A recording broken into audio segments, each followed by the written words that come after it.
அம்மா, இப்போதாம்மா என் வீட்டுக்கார் ஃபோன் பண்ணாரு. அவங்க அக்கா வீட்டுக்கு வந்திருக்காங்களாம். அதுக்கு என் மாமியார் கறி, மீன், மட்டன், சிக்கனு தடபுடலாக விருந்து வைக்கணுன்ட்டு எல்லாம் போய் எடுத்துருவான்னு சொல்லிட்டு எங்கள் வீட்டுக்காருக்கு செலவு வைக்குதுமா. எப்பா, என் சம்மந்தி சரியான ஆளாக தாண்டி இருக்கு. என் மருமகனுக்கு பெரிய செலவு வைக்கவே வரும் போலக்கு ஒன்று நாத்தனார். ஒன்று எடுத்து சமைச்சு கொடுத்தா ஆகாதாப்போ உன் மாமியாருக்கு.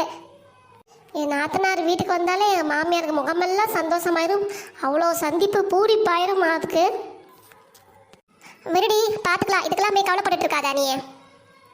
எப்பா, என் மாமியார் நாத்தனார் எவ்வளோ வில்லங்கத்தனமாக நின்று பேசிகிட்டு இருக்குங்க. இதுங்கள சீரியலில் வெளியே நடிக்க சொன்னால் அவ்வளோதான், சீரியல் படிக்கிட்டாயிரும்.